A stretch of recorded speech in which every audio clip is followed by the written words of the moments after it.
Olá, bom dia. Um levantamento revela um aumento nos preços dos alimentos mais comuns no prato do brasileiro. E são os mesmos produtos que tiveram altas de exportações. A queixa é de Dona Salete. Os preços estão bem mais caros. Nos últimos meses, por causa da pandemia, ela não saiu de casa. Os filhos foram às compras. A lista de produtos era a mesma, mas ela percebeu que os preços subiram e muito. Arroz, feijão, óleo de soja e carne. Esse tão absurdo, né? O arroz eu pagava R$13. O mais caro era 16. O arroz mais caro que tinha no mercado. E agora? 24. Para especialistas, o motivo para a alta dos preços são as exportações. A procura pelo arroz, soja, carne e açúcar está em alta. O país vende quase tudo para fora e sobra menos para o mercado brasileiro. O isolamento social também fez aumentar o consumo, levando os preços lá para cima. O consumo interno está sendo muito maior do que o consumo feito fora de sua casa. Então, isso tudo está fazendo com que esse aumento de demanda interna de alimentação aumente o consumo e, consequentemente, aumenta e traz um desequilíbrio entre oferta e demanda de alimentos. Então, isso faz com que esses preços nas gôndolas também subam ao longo do tempo. E o fator dólar. Então, isso tem contribuído bastante. Nos últimos 12 meses, o preço do arroz vendido para outros países teve uma alta de 107%. A dona de casa pagou 37% a mais. A carne exportada registrou um aumento de 16% no preço. Para o consumidor, 25% mais caro. O açúcar não ficou atrás. Nos 7 primeiros meses do ano, a alta foi de 57%. Já na prateleira, o reajuste foi de 22% em relação ao ano passado. Neste supermercado, quem faz as compras está assustado com os preços. Eu faço salgados, eu comprava 10 peitos de frango, agora eu levo 5. A gente tem que comer, né, de qualquer jeito. Então eu opto por uma mais barata, né? Vamos agora para a nossa agenda de leilões desta semana. A nossa equipe separou os melhores eventos pelo país e todos são virtuais para você aproveitar sem sair de casa. A gente começa a nossa agenda desta semana com o leilão virtual Fazenda São Geraldo. Acontece nesta quinta-feira, dia 10 de setembro, a partir das 8h30 da noite. Serão ofertados 60 touros melhoradores e 20 novilhas precoces Nelore PO. Para saber mais informações, anote o endereço eletrônico que já aparece aí na sua tela. Já nesta sexta-feira, dia 11, tem o leilão virtual Cenepol 3G. Está marcado para as 8h30 da noite. Serão leiloadas 45 fêmeas selecionadas da raça Cenepol, além de um touro central e pacote de embriões. Para saber todos os detalhes, acesse o site com as informações. O endereço é programaleilões.com. E para fechar a nossa agenda, a gente fala agora do 7º Leilão Paulette. É neste sábado, dia 12, a partir da 1h da tarde. O evento oferece 100 touros e 100 matrizes prenhas. Para saber todas as informações e conferir o catálogo digital, acesse o site oficial do evento. O endereço é o paulette.com.br. A Record News também pode ser vista ao vivo pela internet. É só você acessar youtube.com/Record News. Ou então apontar a câmera do seu celular para esse QR Code que aparece aí na sua tela para acessar direto o nosso canal. Se inscreva para acompanhar também os nossos vídeos exclusivos na plataforma.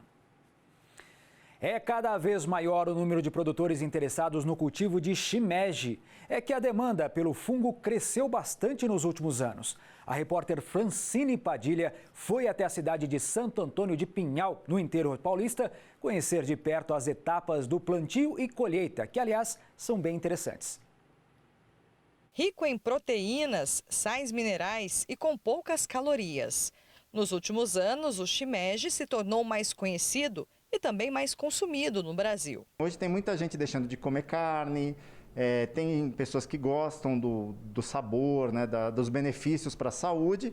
Então é um mercado que vem crescendo. Tudo que se produz eu vendo, né? E então é um mercado que está assim, crescendo e eu acredito mesmo que ele vai aumentar sempre. Alessandro decidiu se especializar no cultivo do cogumelo e escolheu o clima da Serra da Mantiqueira para produzir.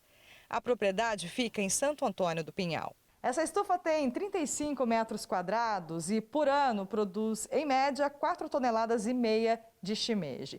Cada pacotinho desse, 1,5 kg de cogumelos. São 500 pacotes que duram, em média, cada um, 2 meses. É o tempo que eles consideram aí interessante e que o pacote fica economicamente viável. Depois de 2 meses, ele continua produzindo, mas muito pouco. Então, não compensa você manter ele ocupando lugar na estufa, produzindo pouco, né? Então, economicamente, depois de 2 meses, a gente retira o saco e ele repõe e vai repondo por um lote novo, né? Mas antes dessa etapa, é preciso semear. O fungo é misturado no grão de trigo e espalhado nesse composto feito com bagaço de cana e capim. Depois, os sacos seguem para a incubação, onde vão ficar nessa sala climatizada entre 15 e 30 dias. E se você subir muito a temperatura, o micélio, que é o fungo, ele morre. E aí ele não se espalha no composto, você não tem mais cogumelo. Então eu acredito que é a fase mais crítica. Tanto que na minha incubação eu controlo com climatização para não passar da temperatura ideal. E não perder a produção. Com as condições perfeitas, eles estão prontos para frutificar. Falta pouco para colher. Depois de uma semana que eles estão aqui nessa fase, né, a frutificação, os cogumelos já começam a aparecer. A gente vai mostrar aqui, olha, a primeira etapa, que eles chamam de primórdios. Está vendo essa pontinha mais cinza? Ele bem pequenininho ainda, né? Deve ter um pouco mais de 2 centímetros por aí. E o curioso é que o crescimento é tão acelerado, tão rápido, que em poucas horas ele já atinge esse tamanho. Olha só, muito rápido o crescimento. E no dia seguinte, 24 horas depois, eles já estão nessa altura, prontos para a colheita. Curioso, né, Alessandro? Acho que pouca gente imagina um crescimento tão rápido assim, pequenininho, e no outro dia já está pronto para colher. Ele realmente, o cogumelo shimeji é um cogumelo que cresce muito rápido, né? Ele precisa de certas condições climáticas para isso, e a gente mantém na estufa, fica entre 25 e 30 graus, a gente tem uma umidade de 70% a 80%, e ventilação, ele produz um gás carbônico e esse gás carbônico tem que ser eliminado, né? Então tem que ter uma ventilação para poder sair o gás carbônico e ele frutificar bonito, assim, do jeito que tem que ser. Pois é, aqui a gente vê que as condições estão adequadas para esse crescimento. Agora, se deixar muito tempo também, aí ele já não fica interessante, não tem tanto valor comercial assim? Exatamente. Ele, se você deixar passar o ponto de colheita dele, rapidamente ele já se torna um cogumelo maior, que ele até comercialmente ele perde valor, fica mais barato, e ele também muda o nome. O shimeji é o mesmo cogumelo, ele passa a se chamar hirataki, que é o cogumelo quando cresce demais. Quer dizer, esse aqui, né, que a gente está mostrando agora na imagem, a gente vê que tem um outro formato. Ele já passou do tamanho de colheita e ele já fica assim, né, com as folhas grandes, começa a ficar quebradiço, e dessa forma acaba perdendo o valor comercial. Pois é, bem interessante mesmo. Estimativas da Epagre indicam que produtores de frutas como ameixa, pêssego e nectarina da região do Alto Vale do Rio do Peixe, no sul do país, podem ter perdido cerca de 50% da safra com as geadas que atingiram a região no mês de agosto. E para proteger as frutas, tem agricultor congelando os pomares. O sistema de irrigação por aspersão, ele funciona com a irrigação por aspersão das plantas durante o período em que elas estão com temperatura negativa. Essa água ela congela no entorno da planta, dos seus frutos, dessas flores, e ao congelar ela libera calor. Então, na verdade, a água congela e a planta a salva fica protegida pela água, e isso ocorre durante toda a madrugada, toda a manhã, até que as temperaturas voltem a ser positivas. Essa irrigação fica constante durante a madrugada inteira, e aí assim que as temperaturas aumentam, a água começa a descongelar e as estruturas de fruto, de flor, ficam intactas, aí, protegidas das temperaturas negativas. É um sistema relativamente caro, porque depende de uma estrutura de motobomba, de encanamentos, de aspersores, e só que dependendo da possibilidade de geada do produtor, ele pode ser pago num ano. Então, uma safra inteiramente perdida, como ocorreu em Santa Catarina esse ano, pagaria todo o sistema. De acordo com os últimos dados da Agência Nacional do Petróleo, ANP, o óleo diesel registrou um aumento nos últimos preços no estado de Minas Gerais.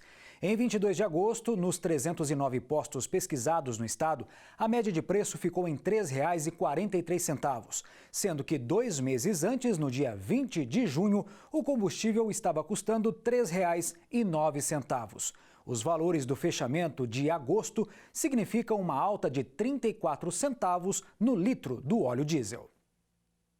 As temperaturas mais quentes registradas na semana passada impulsionaram as vendas e os preços da alface. A valorização foi de quase 13% nas lavouras. A alface fechou em alta na semana passada, de acordo com informações do HF Brasil. As temperaturas mais quentes estimularam a alta de consumo, além também da qualidade dos pés, que tiveram uma boa melhora nos últimos dias. As temperaturas mais baixas nas 2 semanas atrasaram bastante o ciclo de desenvolvimento dos pés, obrigando os agricultores a colher pés menores. Desta forma, com as lavouras voltando ao normal na semana passada, a valorização das folhas chega a pouco mais de 12%, alcançando um preço médio de R$ 13,33 a caixa com 24 unidades. A tendência é de que a alface continue neste patamar, tanto nos preços quanto na qualidade das folhas, caso o clima permaneça quente. Por hoje é só, o Record News Rural termina aqui. A gente se vê no próximo programa. Tchau!